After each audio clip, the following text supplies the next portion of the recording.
Hello everyone, welcome back to my channel. তো friends, আজকে আমি আপনাদের জন্য নিয়ে চলে এসেছি ব্রাকার ব্লাউজ কী করে সেলাই করতে হয়।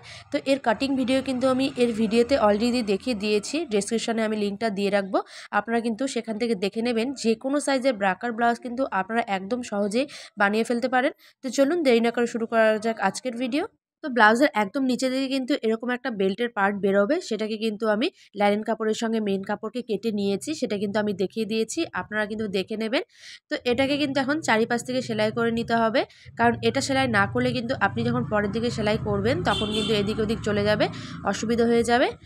ঠিক একই রকমভাবে আমি দুটো বেল্টের পার্টকেই কিন্তু সেলাই করে নিয়েছি। এবার দেখুন বেল্টের ঠিক ওপরে এরকম দুটো পার্ট বেরোবে, সেটাকে কিন্তু ঠিক একইভাবে চারপাশ থেকে সেলাই করে নিতে হবে। তো দেখতেই পাচ্ছেন দুটো পার্টই কিন্তু আমার সেলাই করা হয়ে গেছে। এইবার ভালো করে দেখুন, এই যে আমাদের পার্টটা বেরিয়েছে সেটাকে ঠিক এইভাবে ফোল্ড করে নিয়ে আমাদের একদম মাঝখানের পয়েন্টটা বের করে নিতে হবে। তারপরে এখানে একটা আমরা ইঞ্চি টেপ নেব, আর অবশ্যই আধা ইঞ্চি আমরা এখানে মার্ক করে দেব, কারণ এখানে আমাদের আধা ইঞ্চি বরাবর একটা সেলাই করতে হবে। তার কারণেই কিন্তু খাপটা অনেক সুন্দর লাগবে দেখতে। তারপরে দেখুন কোনাকুনি বরাবর কিন্তু এবার আমরা একটা দাগ মিলিয়ে দেব। তো দেখতেই পাচ্ছেন দুপাশে কিন্তু আমার এই সেমভাবে দাগ টানা হয়ে গেছে। এবার এর উপর থেকে আমরা সেলাই করে নেব। দেখুন দুপাশে কিন্তু আমার সেলাই হয়ে গেছে, আর সেলাই করার পরে কিন্তু দেখতে অনেকটা এই রকম হবে। দেখুন এর উপরে কিন্তু আরও একটা পার্ট বেরোবে, এটাকে কিন্তু সেমভাবে আমরা সেলাই করে নেব। এর পুরো কাটিং ভিডিও কিন্তু আমি আপনাদের সঙ্গে শেয়ার করেছি, অবশ্যই আপনারা দেখে নেবেন। একদম সহজ পদ্ধতিতে শিখিয়েছি। কেউ যদি আমার চ্যানেলে নতুন থাকেন তাহলে চ্যানেলটাকে অবশ্যই সাবস্ক্রাইব করে দেবেন। তো দেখতেই পাচ্ছেন দুটো পার্টকে কিন্তু আমি খুব সুন্দর করে সেলাই করে নিয়েছি। এবার যে একদম পাশের যে আমাদের পার্ট রয়েছে সেটাকে কিন্তু ঠিক একইভাবে আমরা সেলাই করে নেব।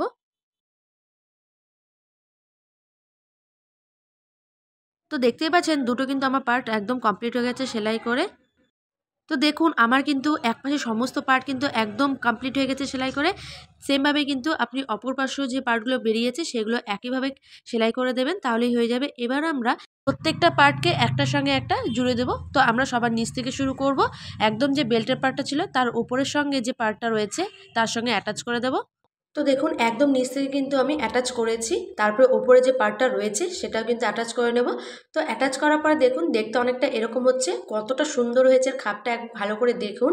সঠিক পদ্ধতিতে মেজারমেন্ট নিয়ে যদি আপনারা ব্রাকার ব্লাউজ বানান তাহলে কিন্তু একদম পারফেক্টভাবে ফিটিং হবে।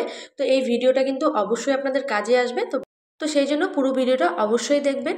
একদম যে পাশের আমাদের পার্টটা ছিল সেটা কিন্তু এখন আমি জুড়ে দিচ্ছি।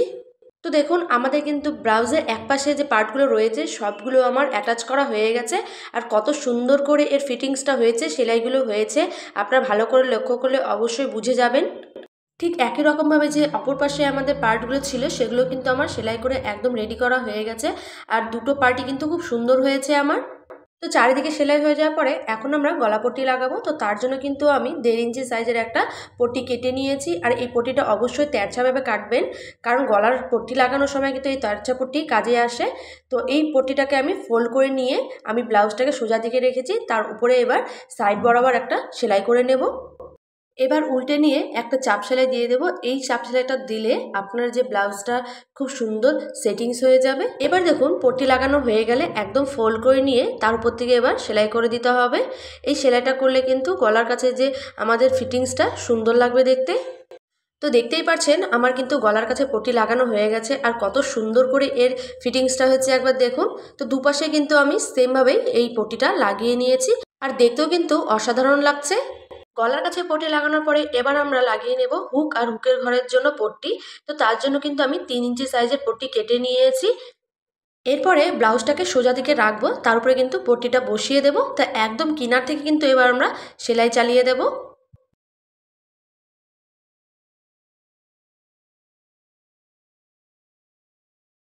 কিনার থেকে সেলাই হয়ে গেলে এবার উপর থেকে আমরা একটা চাপ সেলাই দিয়ে দেব।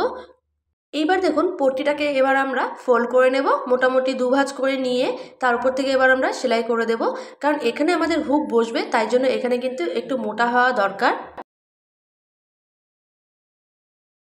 তো দেখতেই পাচ্ছেন আমার কিন্তু হুকের ঘর লাগানো একদম কমপ্লিট হয়ে গেছে। আর এর নিচেই কিন্তু হুকগুলো বসবে। তো তার জন্য এখানে কিন্তু একটু কাপড়টা ওই ফোল্ড করে একটু মোটা করে নিতে হবে। তো এবার আমরা নিচে লাগিয়ে নেব হচ্ছে পট্টি। তো এখানেও কিন্তু আমি 3 ইঞ্চি সাইজের পট্টি কেটে নিয়েছি। আর এটা কিন্তু সোজা করে পট্টি লাগালেও হবে। তারপর পট্টিটাকে ঠিক এইভাবে আমরা ফোল্ড করে নেব। ফোল্ড করে নিয়ে ব্লাউজের ওপর থেকে লাগিয়ে তারপরে আমরা কিনার থেকে সেলাই করে নেব। এবারে আমরা ওপর থেকে একটা চাপ সেলাই দিয়ে দেব, এতে করে কিন্তু পট্টিটা খুব লং লাস্টিং হয়। এবার দেখুন উল্টে দিয়ে এবার আমরা সেলাই করে দেব।